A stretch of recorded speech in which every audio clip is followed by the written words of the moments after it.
Tumwabudu yeye katika roho na kweli. Leo ni siku ya Bwana ya kwanza katika majira ya Utatu. Tuanze ibada hii katika jina la Mungu Baba, Mwana na Roho Mtakatifu. Amen.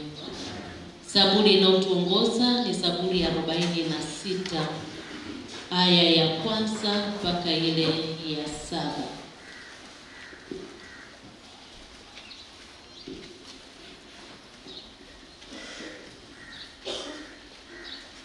Zaburi ya 46 aya ya kwanza mpaka ile ya 7. Mungu kwetu sisi ni kimbilio na nguvu, msaada utakaoonekana tele wakati wa mateso.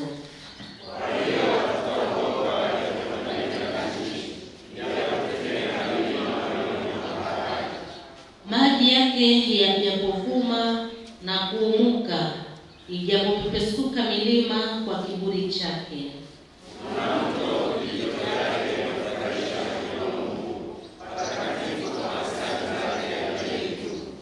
Mungu yu katikati yake, hautatetemeshwa. Mungu atausaidia asubuhi na mapema.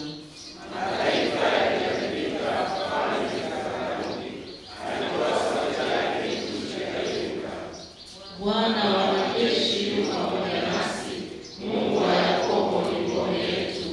Amen. Mungu mtakatifu, Baba wa rehema, katika jina la Yesu tunakuja mbele zako kukushukuru. Mioyo yetu imejawa na furaha, imejawa na amani kwa kibali chako ambacho umetupa kuingia nyumbani mwako. Tuwezeshe kukuabudu wewe katika roho na kweli. Tunakushukuru kwa namna ambavyo umetusaidia kuingia nyumbani mwako pamoja na watoto wetu.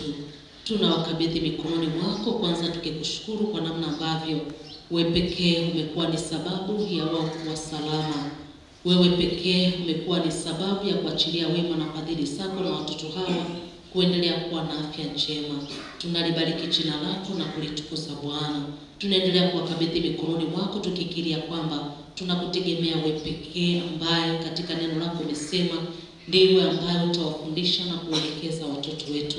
Utawalinda na kuwatunza pia. Nasi tunakabidhi mikononi mwako hata wakati huu wanapopata faragha ya kusikia sauti yako ukiwafundisha na kuelekeza.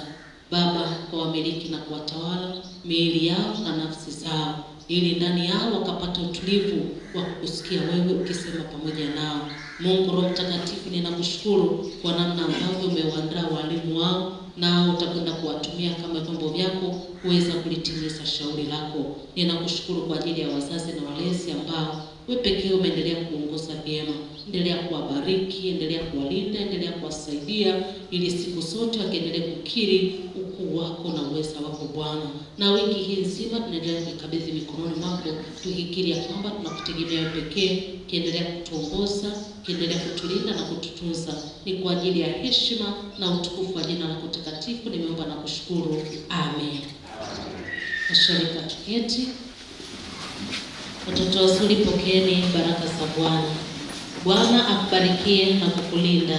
Bwana akuangazie nuru za uso wake na kukufadhili. Bwana akuinulie uso wake na kukupa amani, kwa jina la Baba na Mwana na Roho Mtakatifu. Amen. Tunawatakia ibada njema. Karibuni kwa Yakobo 2:68, msingi wa kanisa.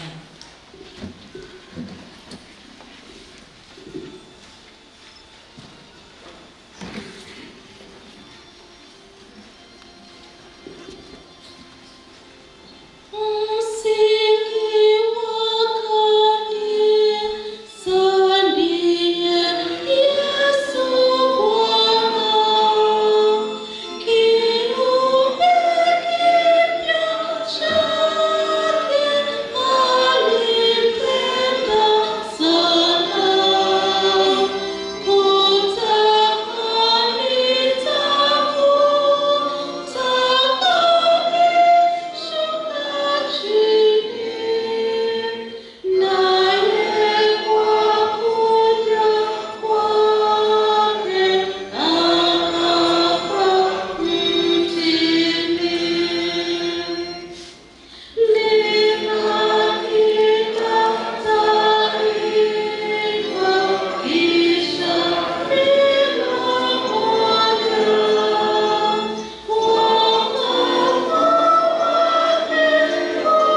tunapokusanyika kuabudu katika roho na kweli. Twakuomba kwa unyenyekevu tufungue mioyo yetu iweze kupokea mahubiri ya neno lako, ili tuweze kutubu dhambi zetu, kuamini katika Yesu Kristo kama mwokozi wetu pekee, na tupate kukua katika neema na utakatifu. Utusikie kwa ajili yake. Amen. Wapendwa, Bwana Mungu wetu yupo hapa, yupo pamoja nasi. Tumsujudie na tumche na tumsikie jinsi anavyotufundisha katika neno lake. Mimi ni Bwana Mungu wako, usiwe na miungu mingine ila mimi. Usilitaje bure jina la Bwana Mungu wako, maana Bwana hata mhesabia kuwa hana hatia mtu alitaje jina lake bure. Ikumbuke siku ya Bwana, uitakase. Waheshimu baba yako na mama yako. Usiue, usizini, usiibe, simshuhudie jirani yako uongo. Usitamani nyumba ya jirani yako. Usimtamani mke wa jirani yako, wala mtumishi wake, wala ng'ombe wake, wala chochote alicho nacho. Msaada wetu ni katika jina la Bwana. Wapendwa katika Bwana, fungueni mioyo yenu, tumuungamie Mungu dhambi zetu. Ungamo sehemu ile ya 5. Kiti chako cha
Mungu Mwenyezi, Baba wa rehema, ametuhurumia akamtoa mwana wake wa pekee atufie msalabani. Kwa ajili yake ametusamehe dhambi zetu zote. Amen. Mungu amen.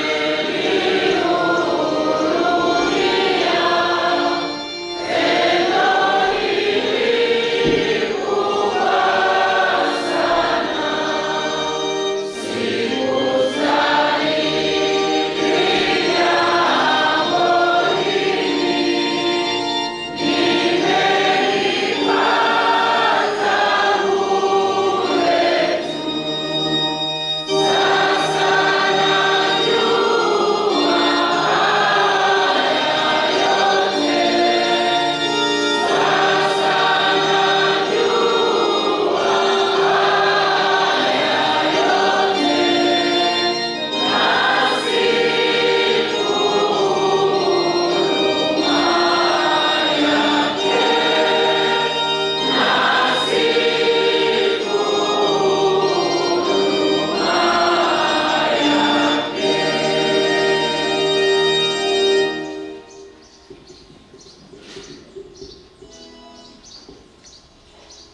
Mungu kwetu sisi ni kimbilio na nguvu.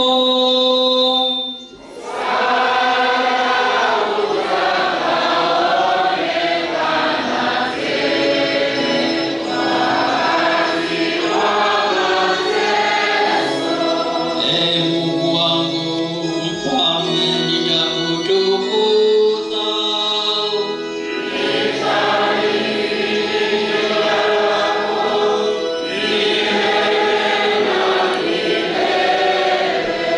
Kila siku nitakuhimidi.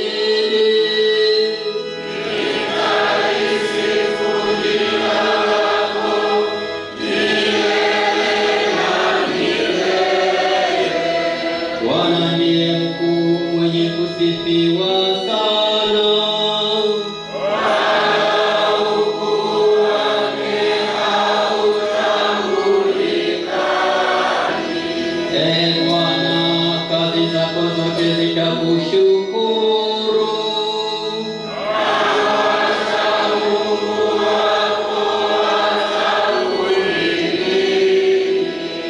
Ufalme wako ni ufalme wa zamani zote. Mamlaka yako ni ya kizazi vyote. Atukuzwe Baba na Mwana na Roho Mtakatifu.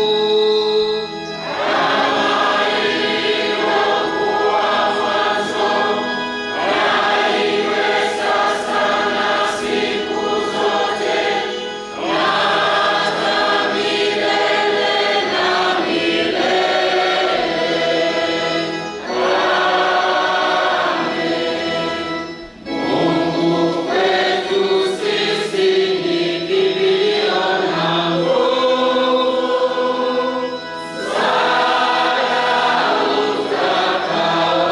Utakaoonekana tele wakati wa mateso.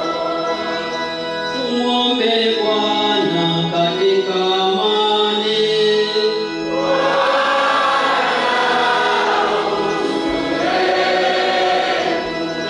Bwana, tunakuomba amani ya ulimwengu wote na umoja wa kanisa la Mungu.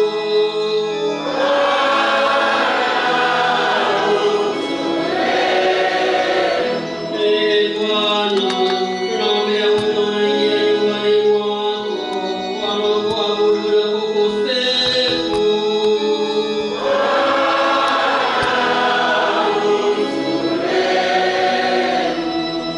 Mungu, utusaidie, utuokoe, utuhurumie na kutuhifadhi kwa neema yako.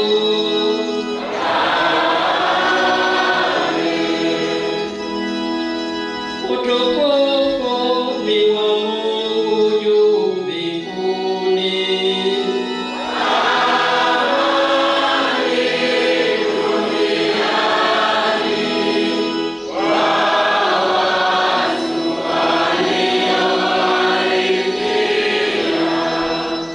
Mungu atukuzwe pekee. Shukrani zitolewe. Sababu ya rehema kuu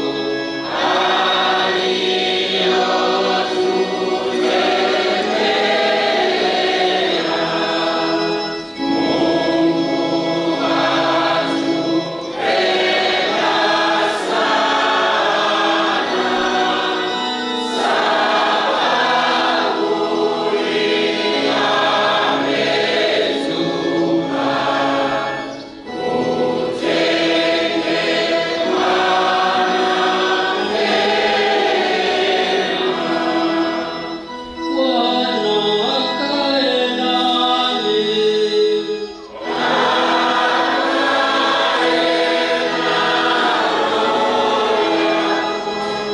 Hapa sana tutakia imani, kila mmoja jirani yake upande wa kulia kushoto na nyuma, tukutakia amani.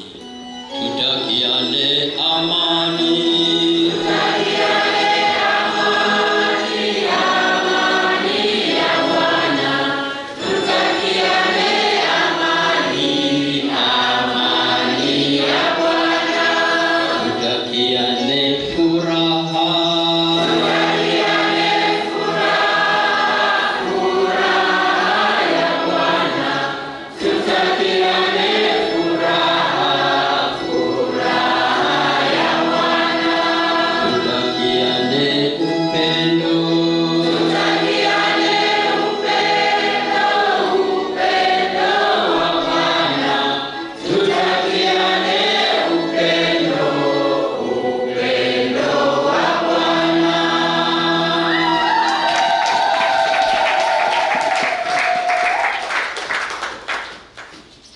Leo ni siku ya Bwana ya kwanza baada ya Utatu.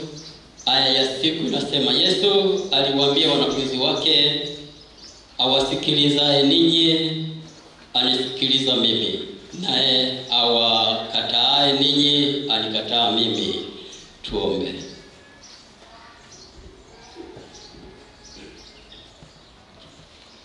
E Mungu, uliye uweza wao wa kutumainiwa, pasipo wewe hatufai kitu kwa ajili ya udhaifu wetu. Usikubali dua zetu, kwa rehema tujalie tukupendeze kwa kuzikubali amri zako na kuzitimiza kwa msaada wako, kwa Yesu Kristo mwana wako na Bwana wetu. Amen. Basi tusikie somo la kwanza kama tutakavyosomwa kwetu na mzee wa kanisa aliyeandaliwa. Karibu mzee.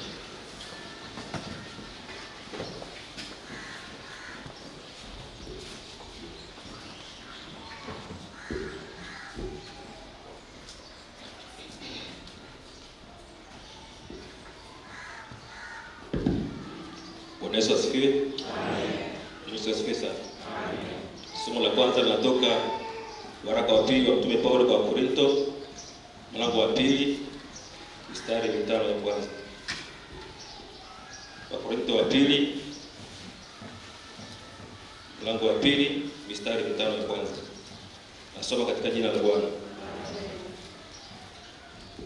Lakini nafsini mwangu nalikusudia hivi, nisije kwenu tena kwa huzuni. Maana mimi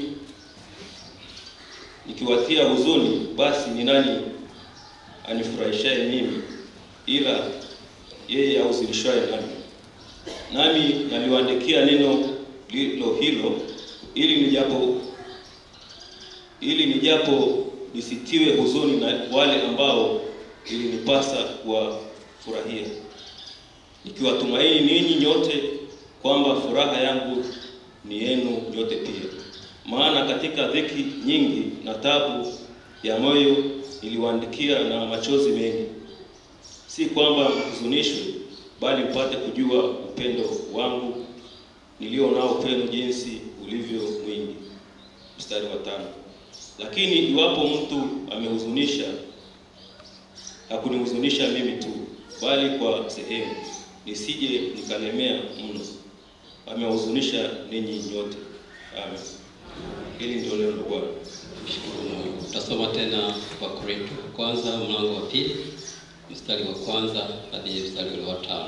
Kwa Korinto kwanza mlango wa 2 mstari wa kwanza hadi wa 5. Na unasema, basi ndugu zangu, mimi nilipokuwa kwenu sikuja kuwahubiri siri ya Mungu kwa ufasaha wa maneno wala kwa hekima, maana naliazimu nisijue neno lolote kwa kwenu ila Yesu Kristo naye amesulubiwa. Nami nalikuwako kwenu katika hali ya udhaifu na hofu na matetemeko mengi, na neno langu na kuhubiri kwangu hakukuwa kwa maneno ya hekima yenye kushawishi akili za watu, bali kwa dalili za Roho na za nguvu, ili imani yenu isiwe katika hekima ya wanadamu, bali katika nguvu za Mungu. Amen. Na hili ndiyo neno la Mungu, na neno la Mungu lituangazie pote duniani. Popote tutakapopita tuimbe haleluya.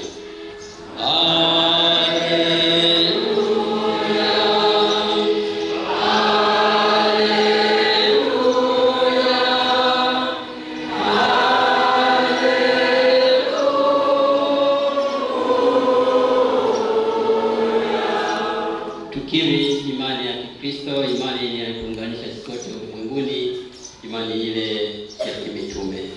Na muamini Baba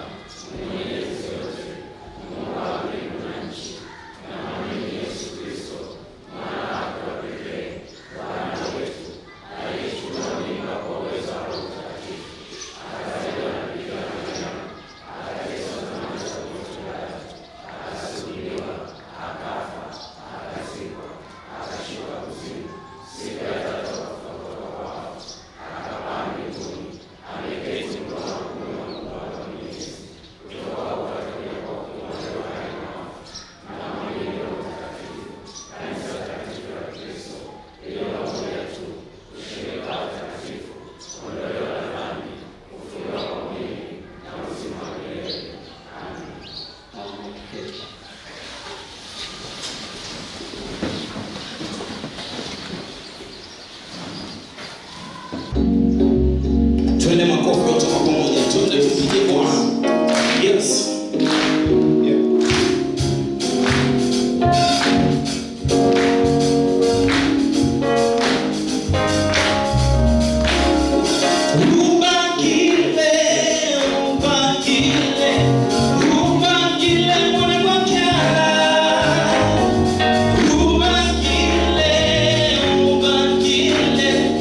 Ubangile mwana wa kyala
rafiki yetu.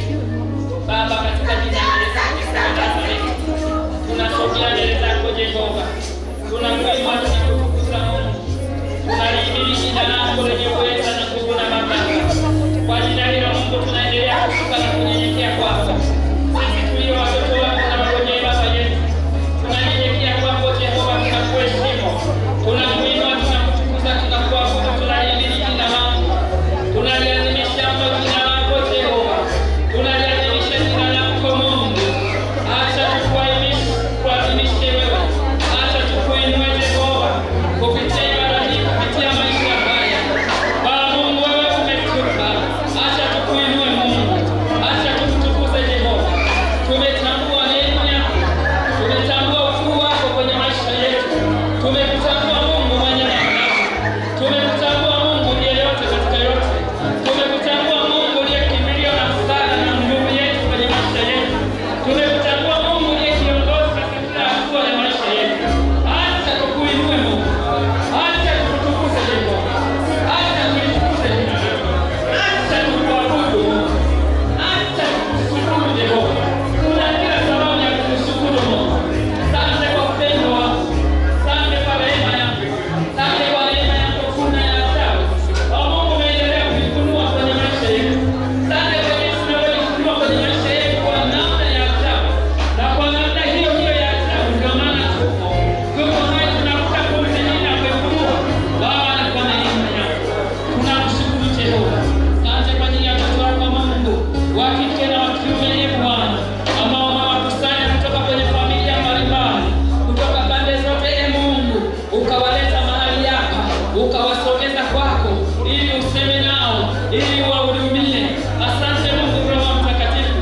Asante Baba, tunaendelea kujikabidhi mikononi mwako. Wako wengine Mungu ambao wamekuja wakiwa hawako vizuri kiafya, wengine nafsi zao zimeinama. Mungu Mtakatifu, uliye daktari wa mwili na roho, naomba ufunue kwao. Ninaomba waponye, ninaomba wagange, ninaomba waguse. Fanya msako katika miili yao Bwana. Fanya msako Bwana katika miili yao ndani ya hekalu lako. Na kila bando tunalipanda wewe Mungu, ukapate kuling'oa kwa mamlaka ya jina la Yesu. Wakapokea uzima wa miili yao. Wakapokea uzima wa afya zao na roho zao. Wakapokea uzima wa nafsi kwa jina la Yesu. Enda hata kule hospitalini Bwana. Wako wapendwa wetu ambao wamelala, wameacha familia zao, wameacha miji walioizoea, wameacha nyumba walizozizoea, wameacha vitanda walivyovizoea. Leo wengine wako Muhimbili, wengine wako Mwananyamala, wengine wako katika hospitali mbalimbali katika nchi ya Tanzania. Enda Mungu ukawaguse kwa mkono wako. Enda Mungu ukawahudumie. Wewe ndiye daktari wa daktari, ukawahudumie watoto wako. Damu yako ya msalaba, damu yako ya Golgotha, damu yako yenye nguvu, damu yako isiyoharibika, damu yako isiyoganda, damu yako isiyochakaa, ikanene kwa ajili ya afya za watoto wako katika jina la Yesu Kristo. Asante Mungu kwa sababu wewe ni mwema na fadhili zako ni za milele. Tunaendelea kukushukuru Mungu hata kwa ajili ya ulinzi wa sisi wa Tanzania wote, familia zote za Watanzania. Asante Mungu kwa kutulinda. Asante Mungu kwa kutuhifadhi. Neema yako Mungu bado ingalipo kwa ajili yetu. Neema yako Mungu bado ingalipo kwa ajili ya kanisa letu. Tunajiachilia kwako na kuliachilia kanisa lako mikononi mwako, uliolinunua na kulitakasa kwa damu ya thamani. Likaendelee kubaki salama. Tukaendelee kubaki salama. Tusiye tukaendelee kubaki salama. Amani yako ikaendelee kudumu katika taifa la Tanzania. Maana amani utoayo Mungu si kama ulimwengu utoavyo. Achilia amani Mungu katika jina la Yesu. Amani yako ikatawale. Tunakataa roho ya umwagaji damu zisizokuwa na hatia. Tunaziharibu kwa mamlaka ya jina la Yesu. Tunaachilia damu ya Yesu katika anga la Tanzania, katika ardhi ya Tanzania. Damu yako Yesu ikaendelee kunena mema. Asante Mungu atapajia sana wakati huu. Baba, unatupa neema ya kwamba tukusikilize kupitia neno lako. Tuko tayari kukusikia Mungu. Sema na sisi, sema na maisha yetu. Tufundishe Mungu, tufundishe Roho Mtakatifu, tena kwa lugha iliyo nyepesi mno. Kwa jina la Yesu Kristo tunajiachilia kwako tukiomba na kushukuru. Amen.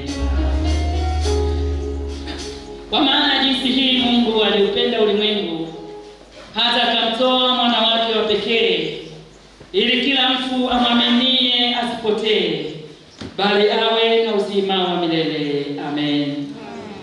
Neno la Mungu ambalo tumepewa siku ya leo sisi wana KKKT, familia ya Kanisa la Kiinjili la Kilutheri Tanzania, tumepewa neno kutoka katika kitabu cha Yoshua mlango wa 1 mstari wa 1 hata ule wa 9.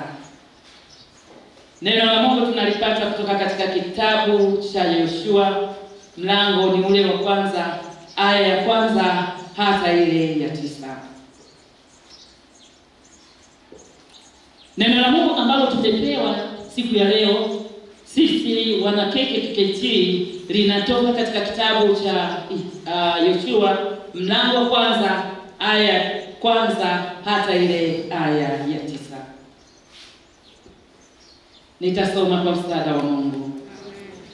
Ikawa baada ya kufa kwake Musa mtumishi wa Bwana, Bwana akamwambia Yoshua mwana wa Nuni mtumishi wa Musa, akasema, Musa mtumishi wangu amekufa.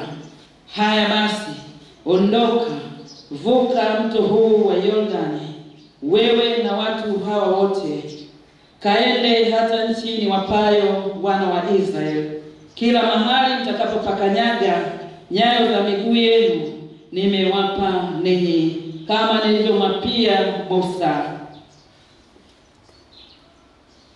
Tangu jangwa hili na mlima huu wa Lebanoni mpaka mto ule mkubwa, mto wa Frati, nchi yote ya Wahiti, tena mpaka bahari ile kubwa upande wa machweo ya jua, hapo ndipo patakapokuwa mpaka wenu. Hapatakuwa mtu yeyote atakayeweza kusimama mbele yako siku zote za maisha yako. Kama nilivyokuwa pamoja na Musa, ndivyo nitakavyokuwa pamoja na wewe. Sitakupungukia wala sitakuacha. Uwe hodari na moyo shujaa, maana ni wewe utakayewarithisha watu hawa nchi hii niliyowaapia baba zao ya kwamba nitawapa. Uwe hodari tu na ushujaa mwingi, uangalie kutenda sawasawa na sheria yote aliyokuamuru Musa mtumishi wangu. Usiache kwenda mkono wa kuume na wa kushoto, upate kufanikiwa sana kila uendako. Kitabu hiki cha Torati kisiondoke kinywani mwako, bali yatafakari maneno yake mchana na usiku, kuangalia kutenda sawasawa na maneno yote yaliyoandikwa humu, maana ndipo utakapofanikisha njia yako, kisha ndipo utakapostawi sana. Je, si mimi niliyekuamuru uwe hodari na moyo wa ushujaa? Usiogope wala usifadhaike, kwa kuwa Bwana Mungu wako yu pamoja nawe kila uendako. Amen. Tafadhali washarika tukae. Sisi wenyewe kustahilishwa ni kwa neema ya Mungu, ndio maana tupo leo. Bwana asifiwe. Na bado tuko katika kipindi cha majira ya utatu, ndio yameshaanza sasa. Haleluya.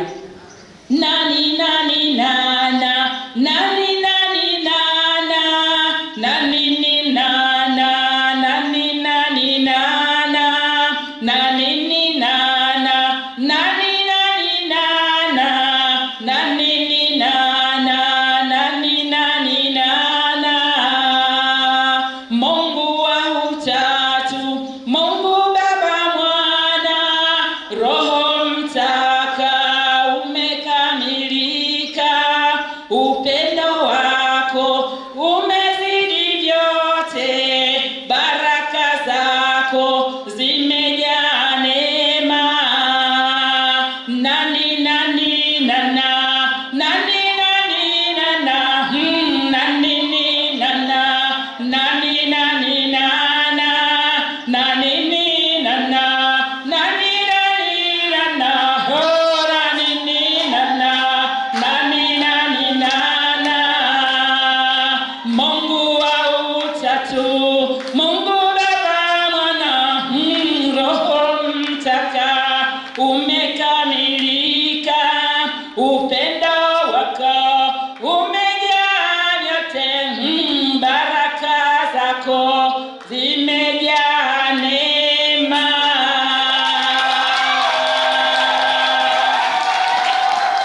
Bwana asifiwe.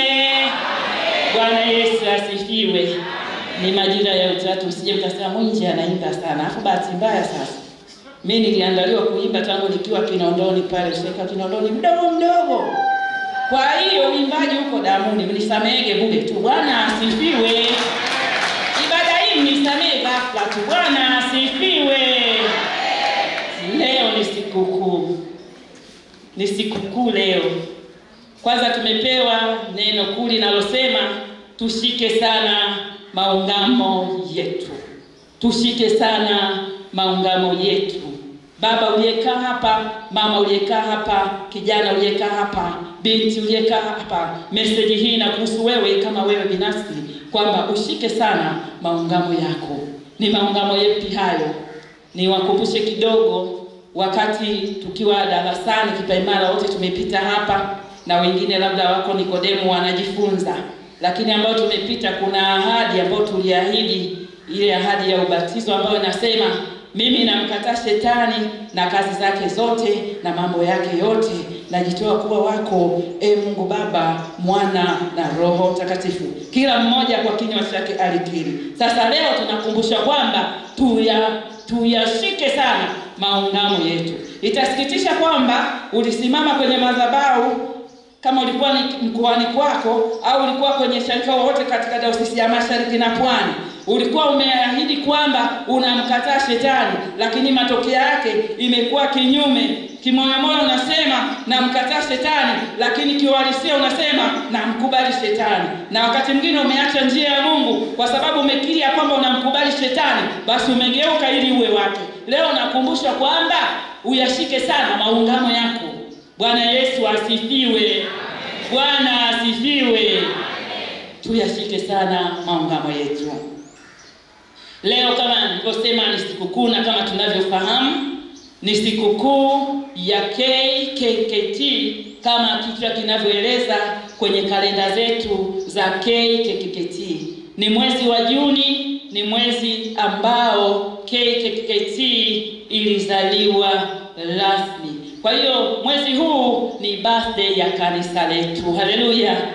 Na wewe kama uko hapa ambaye ulizaliwa mwezi huu, yani mimi ningekuwa ndio wewe, ningejisikia fahari sana kwamba mwezi huu kanisa limezaliwa, mwezi huu kanisa linatimiza miaka 62. Yani ningejisikia fahari sana. Lakini naendelea kumuomba Mungu nifike huko na mimi niwe kama sasa tutakuwa tunapishana na kanisa. Mimi nikiwa na umri wa miaka mingapi huko mpaka nikafika 62, kanisa tayari limeshaenda juu zaidi. Hebu niwapongeze tu kwa ajili ya neema ya Mungu kwa wale ambao walizaliwa mwaka ambao kanisa lilizaliwa, nao walikuwepo. Kanisa linakuwa linaongezeka, nao wanakuwa wanaongezeka. Haleluya. Bwana asifiwe. KKKT. Labda nielezee kidogo historia ya kanisa letu la Kiinjili. Kanisa letu la Kiinjili au kanisa letu la Kiinjili la Kilutheri, muasisi wake ni Dr. Martin Luther. Huyu ndio muasisi wa kanisa hili la kwetu la Kiinjili la Kilutheri.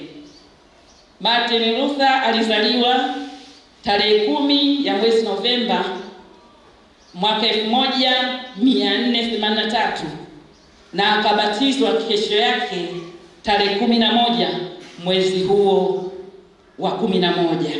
Kwa hiyo ni historia fupi ya huyu muasisi wetu aliyeanzisha kanisa la Kiinjili la Kilutheri.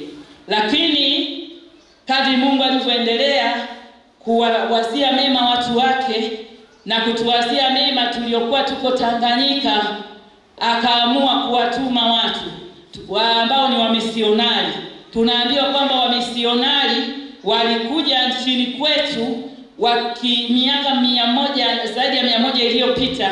Walikuja nchini kwetu kwa kupitia bahari ya Hindi. nadhani wote tunaifahamu, kwa kupitia bahari ya Hindi wakaingia nchini kwetu. Lakini wageni hawa wa kwanza waliingia nchini kwetu wakitokea nchi ya Ujerumani. Walitumwa na vyama vya Berlin na vya Betheli.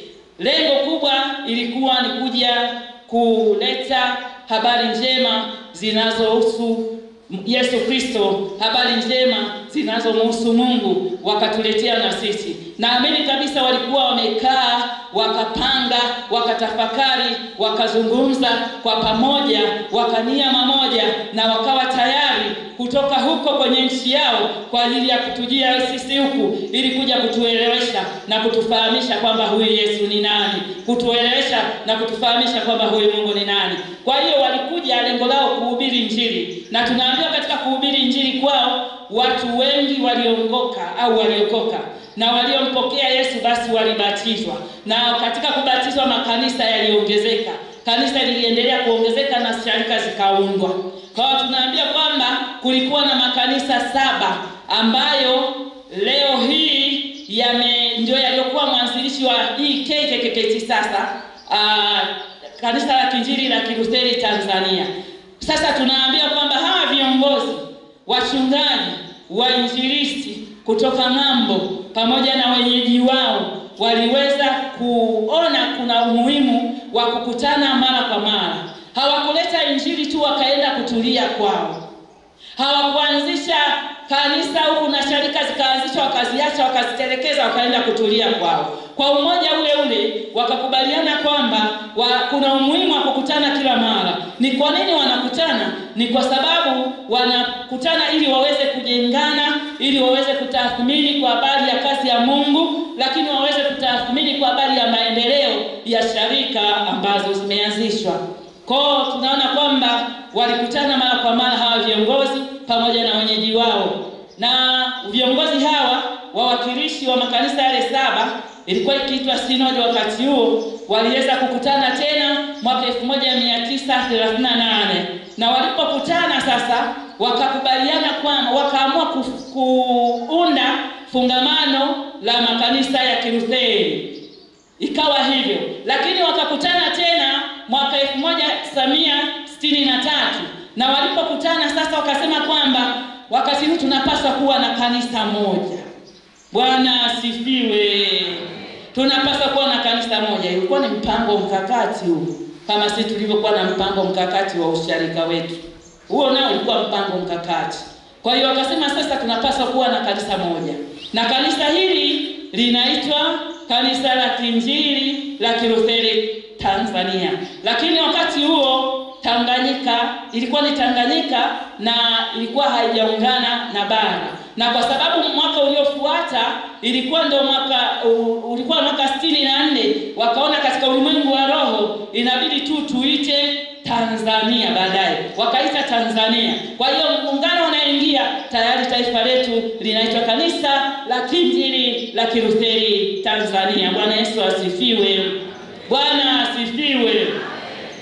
Na makanisa ambayo yaliunda hili kanisa sasa kuwa Kanisa la Kiinjili la Kilutheri Tanzania ni makanisa yale 7 ambayo ni moja ni Uzalamo na Uluguru, lakini pia kulikuwa na Usambara Digo, lakini kukawa na kanisa la Kaskazini, kanisa la Iramba Tulu, kanisa la Mbulu, kanisa la Ubena Kombe na kanisa la Buhaya. Kwa hiyo haya makanisa 7 yaliunda hili kanisa moja, au ndio matokeo. Hayo makanisa 7 ni matokeo ya hili kanisa ambalo leo linaitwa Kanisa la Kiinjili la Kilutheri Tanzania. Bwana asifiwe. Makao makuu ya kanisa hili yapo kule Arusha. Kwa hiyo leo tunasherehekea birthday ya kanisa letu ambalo lilizaliwa tarehe 19 mwezi wa 6 mwaka 1963. Lakini kanisa hili pia Mungu huwa anawaandaa viongozi kwa nyakati mbalimbali, kwa nyakati tofauti. Kama alivyofanya kwenye Agano la Kale, aliandaa viongozi kwa ajili ya taifa la Israeli. Na katika kanisa letu la Kiinjili la Kilutheri Tanzania, aliweza kuandaa viongozi ambao walitumika au waliongoza kanisa hili kwa nyakati tofauti tofauti. Kiongozi wa kwanza au mkuu wa kanisa wa kwanza aliyeliongoza kanisa hili la Kiinjili la Kilutheri Tanzania alikuwa anaitwa Stefano Ruben Moshi. Yeye aliongoza kuanzia 1963 mpaka 1976. 1976 mpaka 79 mkuu wa kanisa aliyeongoza alikuwa anaitwa Erasto Kweka. 76 mpaka 79. Lakini kuanzia mwaka 79 mpaka 92 aliongoza mkuu wa kanisa aliyekuwa akiitwa Sebastian Kolowa. Huyu aliongoza kuanzia 79 mpaka mwaka 92. Kuanzia mwaka 1992 mpaka 2007 alipokea mkuu wa kanisa aliyekuwa akiitwa Dr. Samson Mushemba. Haleluya. Huyu aliongoza kuanzia mwaka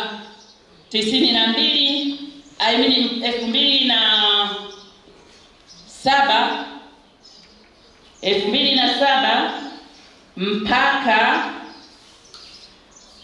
mwaka 90 mpaka 2007 Samson Mushemba, na 2007 mpaka 2015 mkuu wa kanisa aliyepokea alikuwa anaitwa Dr. Alex Gehazi Malasusa. Huyu ni askofu ambaye alipokea kuanzia 2007 mpaka 2015.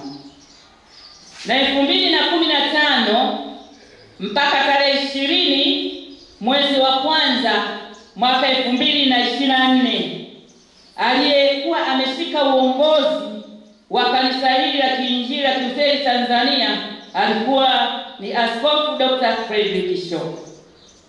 Haleluya.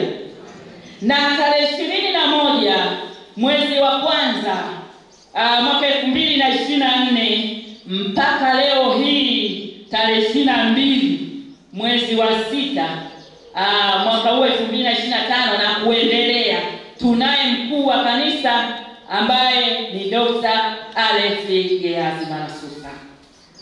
Hiyo ndio historia ya kanisa, lakini pia ni historia ya viongozi ambao wameweza kuliongoza kanisa hili, viongozi wakuu au wakuu wa kanisa kwa idadi yao jinsi walivyotajwa na kwa majina yao. Lakini tukirudi kwenye kitabu cha Yoshua ambapo tumepewa siku ya leo neno kutoka kitabu cha Yoshua.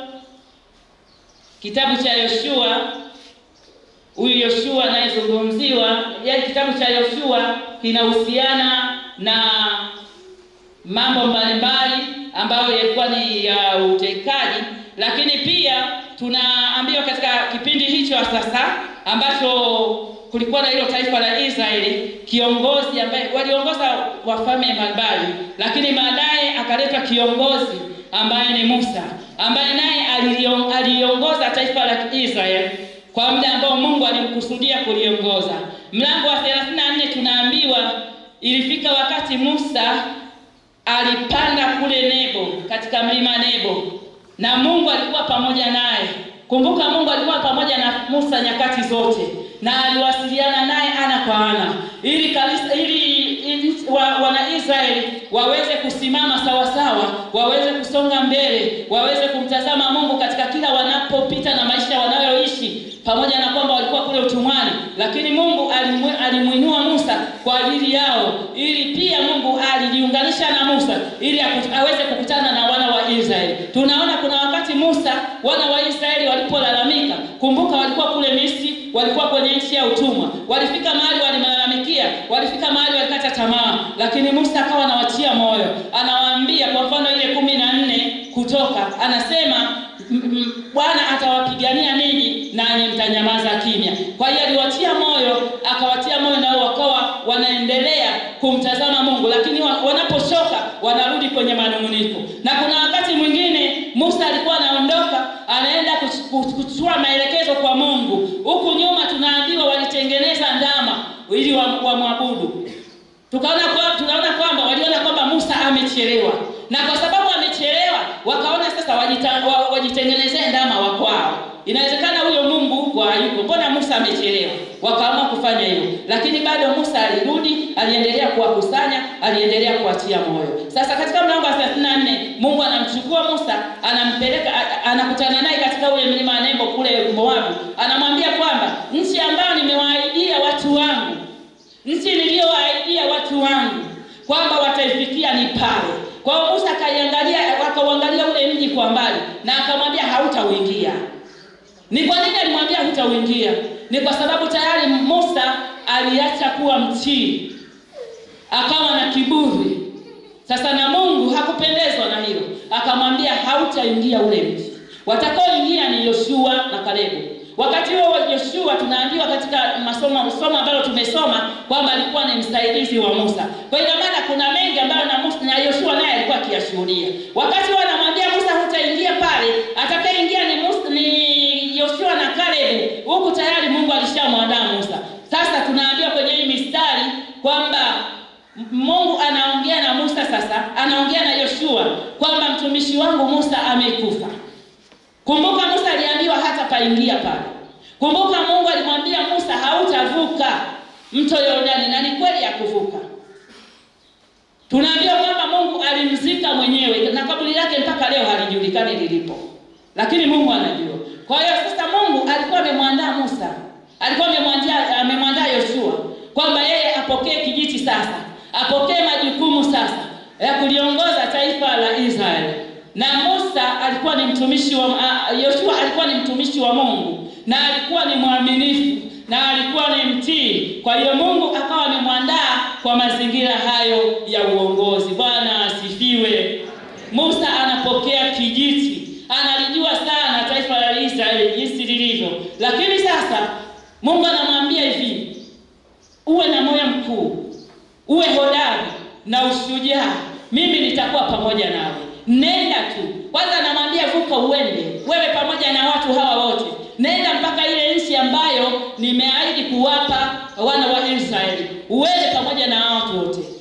Yamkini inawezekana Yoshua alikuwa na hali fulani labda ya kujiuliza inakuwaje. Na Mungu kwa sababu anajua mambo yote tokea mbali, akamwambia kwamba kama nilivyokuwa na Musa ndivyo nitakavyokuwa na wewe, na sitakuacha wala sitakupungukia. Kwa hiyo tunaona Mungu anampa Yoshua maneno ya matumaini, maneno ya kumtia nguvu ili aingie kazini, maneno ya kumtia nguvu ili apokee majukumu, maneno ya kumtia nguvu ili akubali kuongoza hilo taifa la Israeli. Maana Mungu alikusudia kulifikisha mahali. Anamtia moyo, anamwambia nenda, sitakupungukia wala sitakuacha, nitakuwa pamoja nawe. Nitakuwa pamoja nawe kama nilivyokuwa na Musa. Nenda Yoshua, nenda. Uwe na moyo mkuu na wenye ushujaa. Haleluya. Huyu ni Yoshua, alikuwa ametumwa. Yoshua aliteuliwa na Mungu, alichaguliwa na Mungu kwa neema. Kwa hiyo tunaona pia kumbe kazi ya Mungu huwa haiwezagi kulala na wala haitarajii kulala. Wala Mungu hatarajii kazi yake kwamba kiongozi fulani akiondoka basi kazi ndio imeishia hapo. Tayari alishamwandaa Yoshua, na leo tena wapo kina Yoshua wengi ambao Mungu amewaandaa kwa ajili ya kanisa lake ambaye ni mimi na wewe. Haleluya. Haleluya. Huyu ndiye Mungu tunayemjua. Kwa hiyo tunaambiwa kwamba Musa aliendelea kuliongoza, Yoshua aliendelea kuliongoza taifa la Israeli, na huku Mungu akiwa pamoja naye, huku mwenye kazi akiwa pamoja naye. Hata sisi katika kanisa letu kama tulivyosema, kama tulivyosikia, wameshapita viongozi mbalimbali na kazi ya Mungu inaendelea. Wajerumani walikuja wakaondoka, kanisa la Mungu linaendelea kukua. Kanisa la Mungu linaendelea kustawi. Kama ambavyo Wajerumani hawakumbinafsisha huyu Yesu kwamba wabaki naye huko kwao, wamfahamu wao, wambinafsishe awe wa kwao, wakamleta huku, ndivyo Mungu bado anaendelea kutuinulia viongozi mbalimbali ili kanisa liendelee kukua. Na sisi tunafundisha kwamba tusimbinafsishe huyu Yesu. Huyu Yesu sio wa kwetu wenyewe. Huyu Yesu anatakiwa kuenea kila mahali. Huyu Yesu anatakiwa kujulikana kwa kila mtu. Haleluya. Na hata katika usharika wetu huu sisi ni mashahidi. Wamepita watumishi mbalimbali hapa. Wakati huo mchungaji Mshekoloa hajakuwepo, wala mwinjilisti Kitale hajakuwepo, wala yeyote aliyepo sasa hakuwepo. lakini wamepita watu mbalimbali waliopita, watumishi wa Mungu. Wamepita kina Musa, wenye jina la Musa, kama yule kiongozi aliyetoka Israeli akaletwa Yoshua. Wamepita hapa kina Musa. Lakini wamepita na watumishi mbalimbali kwa majina yao. Leo hii tumeletewa Yoshua kwenye usharika wetu huu wa Bunjubi. Yoshua wa leo ni mchungaji Margaret Shekoloa. Ambaye Mungu amemtuma kwa ajili yetu mahali hapa. Amemtuma kwa ajili ya kazi yake mahali hapa. Uweza watumishi tunapoondoka, mnaniuliza, inakuwaje sasa? Tuliamua hivi, tulipanga hivi, tulifikiria iwe hivi. Haya mambo yanakwendaje? Hii itakuwa ni mwanzo wa kukwama kwa kazi ya Mungu sharika. Nani kakwambia? Mungu huwa haruhusu kazi yake ilale hata siku moja. Vinginevyo angemwacha Shekoloa akae Msasani kule, aendelee kupiga kelele kama chombo cha Mungu kule Msasani, lakini akamleta hapa. Lakini Shekoloa pia anao watu wasaidizi wake ambao ni wazee wa kanisa. Mzee wa kanisa, na wewe umepewa jukumu kama vile Yoshua alivyopewa jukumu. Na wewe mzee wa kanisa uliyeko kwenye usharika huu wa Bunjubi umepewa jukumu. Uwe ni kiongozi wa kikundi chochote, umepewa jukumu. Uwe ni kiongozi wa wanawake, umekabidhiwa jeshi, tena jeshi kubwa linaitwa, umepewa jukumu. Wewe ni Joshua wa kuongoza katika hilo kundi. Uwe ni kiongozi wa kwaya kuu, uwe ni kiongozi wa kwaya yoyote, uwe ni kiongozi wa kundi lolote, wewe ni Joshua. Umetumwa ufanye kazi ya Mungu. Tena hiyo kazi uifanye kwa moyo wote, sio kwa ulegevu. Uifanye kwa moyo wote na uifanye kwa nguvu. Kumbuka kwamba ipo siku utakuja kutoa hesabu. Mungu ametupa wajibu. Yoshua wa leo, kiongozi uliyeko kwenye jumuiya kule, wewe ni Yoshua. Pamoja na kwamba unashirikiana na wazee wa kanisa, kwa nafasi yako Mungu amekuteua. Kuna jambo Mungu anataka ufanye kwenye jumuiya. Kuna jambo anataka ufanye kwenye hii waimbaji wa kwaya. Kuna jambo anataka ufanye kwenye umoja wa wanawake, wewe kiongozi, wewe Joshua wa leo. Lakini Joshua wa leo aliyeweka wakfu kama kuhani wa zamu kwa wakati huu, kuna kazi inaendelea kule mbele. Anakuhitaji wewe mzee wa kanisa ushirikiane naye, maana umepewa wajibu. Anakuhitaji sharika uliyeko kwenye usharika huu wa Bunjubi ushirikiane naye kwa kumwombea, kwa kutoa hata sadaka, kwa kutoa sadaka kwa ajili ya ujenzi unaoendelea pale. Na Mungu atatufikisha mahali. Bwana asifiwe. Kwa hiyo kila mtu hapa ana jukumu lake. Nimetaja mchungaji, nikataja viongozi, nikataja viongozi wa vikundi, lakini hata wewe ni Yoshua wa leo kwa ajili ya kusimamisha kanisa la Mungu hapo. Ni Yoshua wa leo kwa ajili ya kujenga nyumba ya Bwana pale. Ni Yoshua wa leo utakuwa tayari kutoa mali zako ili kanisa la Mungu lijengwe. Tunahitaji kuhama hapa, si ndio? Tunahitaji kuhama pale nje, si ndio? Tunahitaji kuingia kwenye kanisa kubwa. Ni nani wa kulijenga? Ni wewe Yoshua wa leo uliyotumwa. Ni wewe msharika uliyeko hapa. Na ndipo utakapomwezesha hata mtumishi wa Mungu aliyetumwa kwa majira haya kuona mwelekeo anaelekea wapi, kwa sababu mtakuwa mmemtia moyo. Haleluya. Haleluya. Tumepewa wajibu. Hatupasi kurelax. Tuna kazi ya kufanya. Sio tu kuja kusali Jumapili ukaondoka. Sio tu kuja kuimba ukaondoka. Kuna kazi ya kufanya. Kuna wajibu wa kufanya. Mungu amekuthibitisha wewe. Mungu amekuhakikisha wewe. Mungu amekuthamini wewe. Mungu amekuweka, amekugonga muhuri wewe. Enenda ukaifanye kazi ya Mungu. Tuifanye kazi ya Mungu pasipo kuchoka. Kazi bado tunayo. Na tumtegemee Mungu aliyeanzisha kazi iliyo njema hapo nje ndiye atakayeimaliza. Lakini tukiwa na ushirikiano, maana pasipo ushirikiano hakuna kitakacho kwenda. Pasipo ushirikiano, pasipo umoja, pasipo kunia mamoja, kanisa la Kilutheri la usharika wa Bunjubi litaishia njiani, tutabaki tunashangaa. Lakini kwa jina la Yesu tunakataa hiyo. Tunatamani tusonge mbele. Haleluya. Wengine wanasema mimi nilienda mahali fulani nikajenga. Nilijenga mpaka kule Kigamboni, nikavuka bahari na kuja huku tena kuna ujenzi. Ndio, maadamu umekusudiwa kuishi, jenga. Utakuwa kama Yona sasa. Kama ulikimbia Kigamboni wanajenga, na huku Yesu amekuleta kwenye samaki nyangumi. Kwa hiyo sasa ukae sawa sawa mkao wa kumtumikia Mungu. Ukae mkao wa kulitumikia kusudi la Mungu. Hakuna kushangaa huku. Ipo kazi umetiwa kufanya.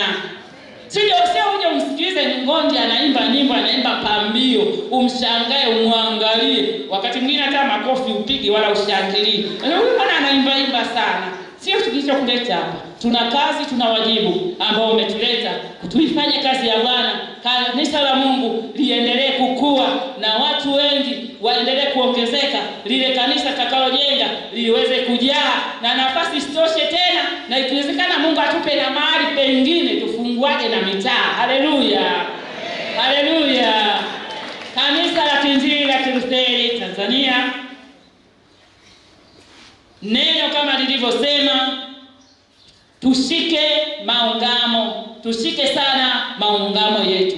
Tushike maungamo yetu, lakini wakati huo tusimame kwenye nafasi yetu, kila mmoja na wajibu ambao amepewa. Lakini tunaambiwa kwamba kama ulivyotamka kwamba unamkataa shetani na kazi zake zote na mambo yake yote. Katika ule mstari ambao tumeusoma ni mstari wa 8. Unasema kitabu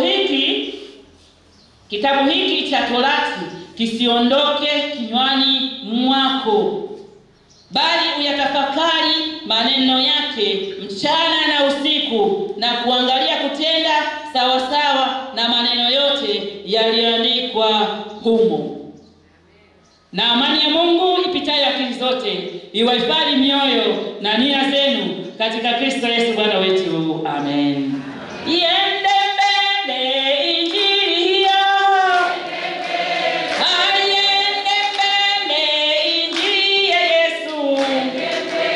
Aiende mbele injili hiyo. Aiende mbele injili ya Yesu.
Bwana Yesu asifiwe. Haleluya. Tunamshukuru sana Mungu kwa namna ambavyo amemtumia mtumishi wake mwinjilisti wetu Esther Ngondia kutufikishia ujumbe wa neno lake, na tumepokea kwa moyo wa shukrani. Mazito tunayo ni barikiwe sana na Bwana wetu Yesu Kristo wa Nazareti aliye hai. Niwakaribishe sasa tuweze kumtolea Mungu matoleo yetu ya ahadi, ya uwakili, jengo pamoja na mfuko wa elimu. Na baada ya mzunguko huo tutatoa ile sadaka maalum ya KKKT. Nikaribishe kwa Ebeneza. Ebeneza, karibuni. Tunapotoa sadaka hii ya ahadi, na baada ya sadaka ya ahadi tutatoa ile ya KKKT.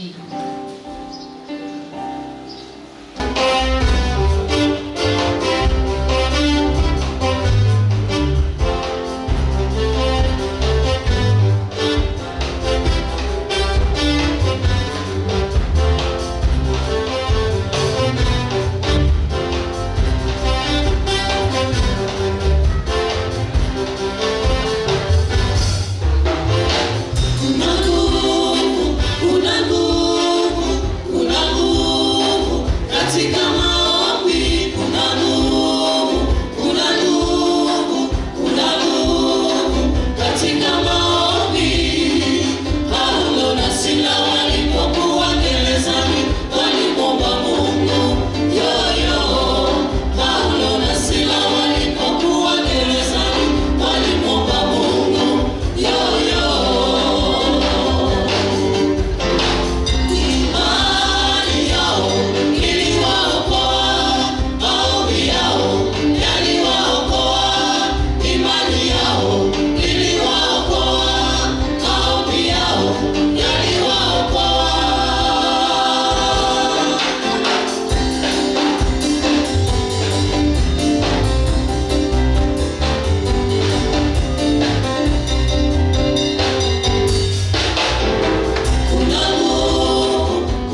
hachelewi, yeye hawahi wala hachelewi. Usichoke kumwomba Mungu, usichoke kumwomba Baba. Muujiza wako uko mbele waja, majibu yako yako mbele yaja. Muujiza wako uko mbele waja, majibu yako yaja.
Imetupasa tena ni haki kila wakati na kila mahali kukushukuru Bwana mtakatifu, Baba mwenyezi, Mungu wa milele, kwa Yesu Kristo Bwana wetu. Kwanza tukutukuza kwa ajili ya uumbaji ya ulimwengu wote ulioumba na kuhifadhi katika yeye, kwa ajili ya taratibu ya uumbaji wako na kwa ajili ya vipawa vingi vya neema. Na zaidi ni wajibu wetu sisi tulioanguka kukusifu kwa ajili ya upendo wako hata ukamtoa mwana wako Yesu Kristo. Baba, kutoa utu wetu ili ashinde dhambi na mauti na kutuweka huru tu warithi wa ufalme wake.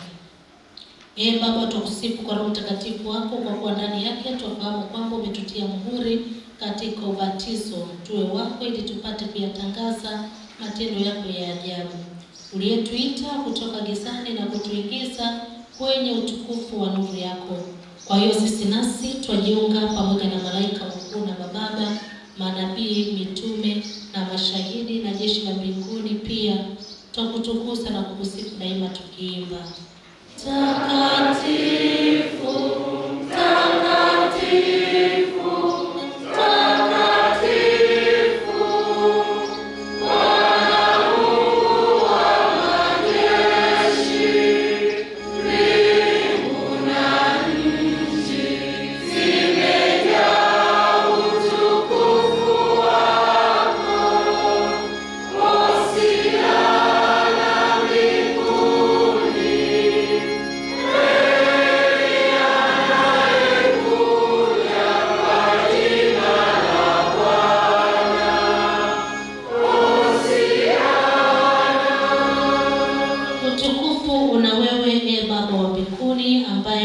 rehema zako kuu, ulimtoa mwana wako pekee Yesu Kristo ili wote wanaomwamini wawe na uzima wa milele.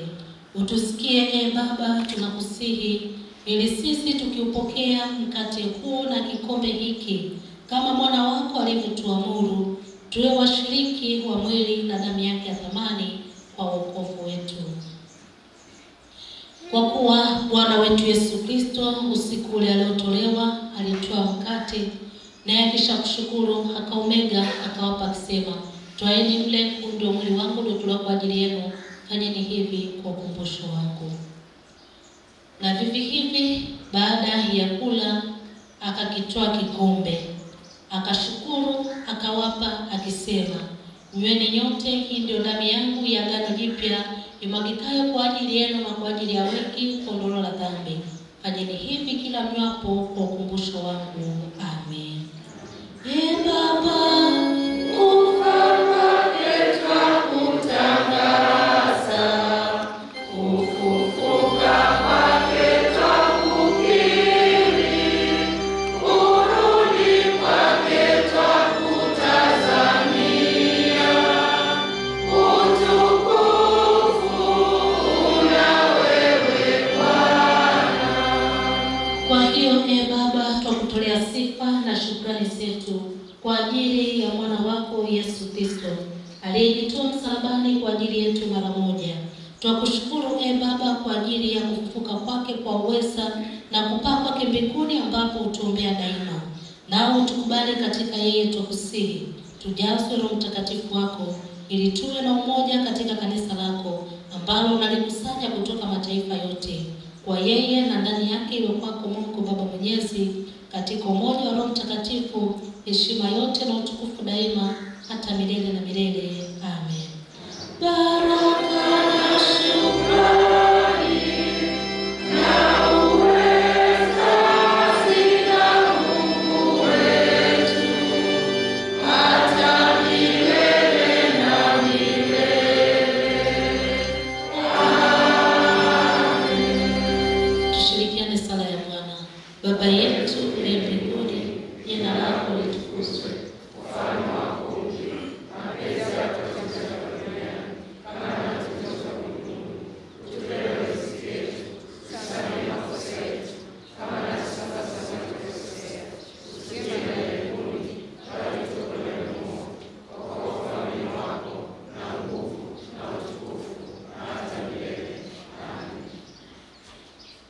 Mkate tumegao ni ushirika na mwili wa Kristo. Mkate ni mmoja, sisi sote ni mwili mmoja, kwa maana sisi sote tunapokea sehemu ya mkate huu. Hatustahili kuikaribia hii meza yako, Bwana mwenye rehema, kwa kuitegemea haki yetu wenyewe, ila kwa rehema zako kuu na za ajabu, sisi hatustahili hata kuota mamoshi chini ya meza yako, bali wewe ni Bwana, yeye asiyebadilika. Sifa yako ni kuwa na rehema daima. Kwa hiyo Bwana wa rehema, utujalie tupate mwili na Mwana wako Yesu Kristo na kunywa damu yake, ili sisi wenye dhambi tusafishwe mwili na roho, tutaishi siku zote ndani yake na yeye ndani yetu. Amen.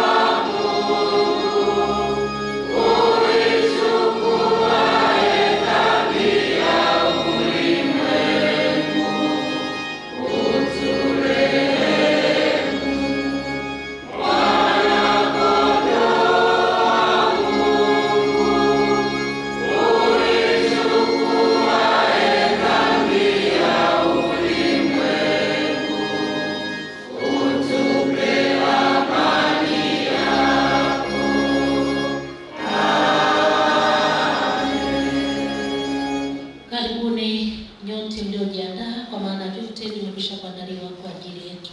Amen. Naomba tuketi.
Kristo anasema, si ninyi mlionichagua mimi, bali ni mimi niliyowachagua ninyi. Nami ninawatuma mwende mkazae matunda, nayo matunda yenu yapate kukaa. Yeye ambaye mwili wake na damu yake ya thamani tumeipokea sasa, atulinde na kututunza mpaka uzima milele. Amen. Tumshukuru Mungu. Bwana Baba yetu wa mbinguni, tunakushukuru kwa moyo wa ukunjufu kwa kuwa umetulisha mwili na damu ya mwana wako Yesu Kristo. Umetuhakikishia kwamba sisi tu wana wako na viungo hai vya mwili wa mwana wako mpendwa na warithi wa uzima wa milele kwa ajili ya mateso na kufa kwake. Uzidi kutuunganisha kwako na kwa wateule wako walioko mbinguni na duniani, ili kwa mapenzi yako tuungane pamoja nawe katika karamu ile ya mbinguni, tukiushangilia utukufu wako. Kwa Bwana wetu Yesu Kristo mwana wako, aishie na kumiliki pamoja nawe na Roho Mtakatifu milele na milele. Amen. Salamu Yesu wanangu, wewe uzima wangu, nimekujia naleta yote ulivyonipa.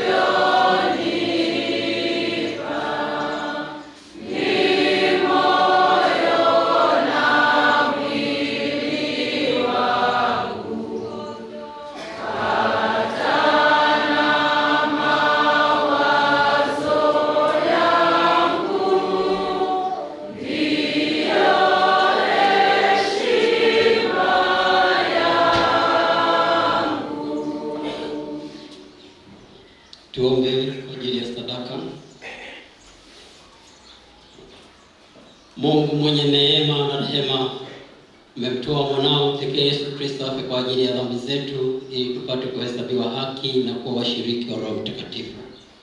Tunakuomba uyapokee matoleo haya tukuletea sasa, na miili na roho zetu viwe dhabihu iliyo hai ya kupendeza na takatifu machoni pako.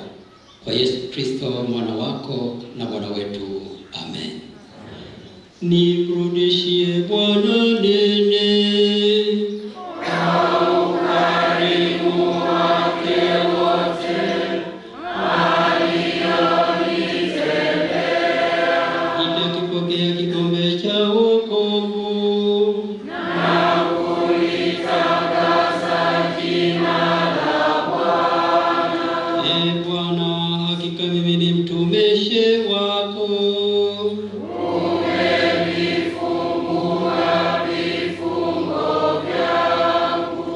Nitakutolea dhabihu yako shukuru na kulitangaza jina la Bwana. Nasi tuendelee kuomba. Mwenyezi Mungu Baba wa rehema, umeagiza maombezi yafanyike kwa ajili ya wote. Twakuomba uliongoze kanisa lako takatifu ili lidumu na kukua katika umoja na ushuhuda wake ulimwenguni mote. Imani yetu izidi. Tunaiombea serikali yetu ya Tanzania, uipe neema, ituongoze katika mema yote, nchi yetu iwe na amani, nasi tuishi katika amani na kuwa na mafanikio na kubarikiwa katika kazi zetu, tusipatwe na mabaya. Tunawaombea wote wenye shida mbalimbali, ugonjwa na taabu. Tujalie tufurahie utukufu wa ufalme wako mbinguni pamoja na wote waliofariki katika Bwana. Tujalie hayo Baba kwa ajili yake Yesu Kristo, mpatanishi na mwombezi wetu. Amen. Baba yetu uliye mbinguni,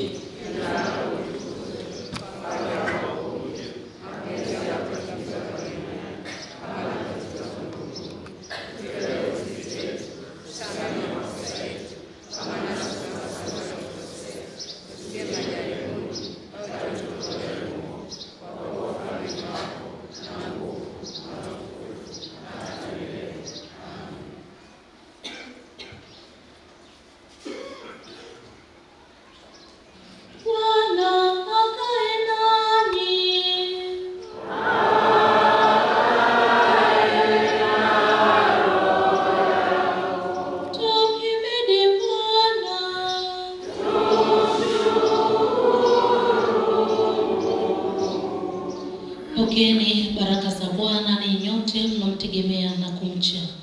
Bwana akubarikie na kukulinda. Bwana akuangazie nuru za uso wake na kukufadhili. Bwana akuinulie uso wake na kukupa amani, kwa jina la Baba na Mwana na Roho Mtakatifu. Amen.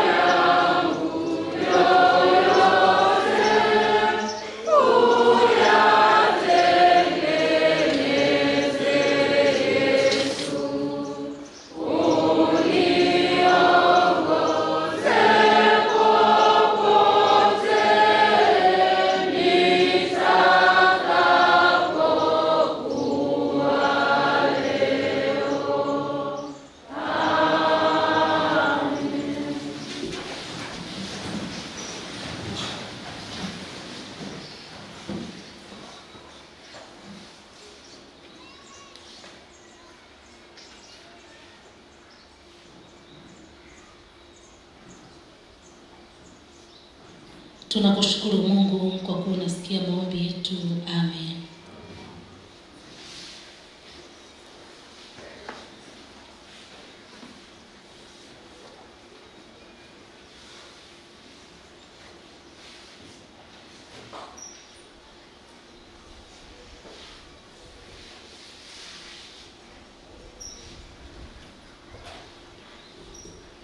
Wapendwa, Bwana Yesu asifiwe.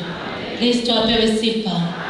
Tunamshukuru sana Mungu kwa kuwa pamoja nasi katika ibada hii toka tulipoanza hata sasa tunakaribia kufika mwishoni wa ibada yetu. Mungu awabariki sana ninyi nyote ambao mmepata nafasi ya kushiriki katika ibada hii. Vikundi vyetu vya kwaya, kwaya kuu, kwaya umoja wa wanawake, kwaya Ebeneza, Praise Team na kwaya ya wanaume. Leo nilikuwa na vibe hilo.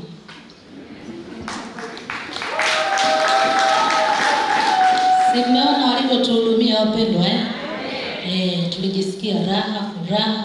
Tena kuna mama mmoja akawa anakuja kushiriki hapa, anaimba kwa nguvu, kaungana nao. Nasema kweli hapa Roho wa Bwana kagusa. Bwana Yesu asifiwe. Niwatakie maandalizi mema kwa ajili ya ibada zilizoko mbele yetu.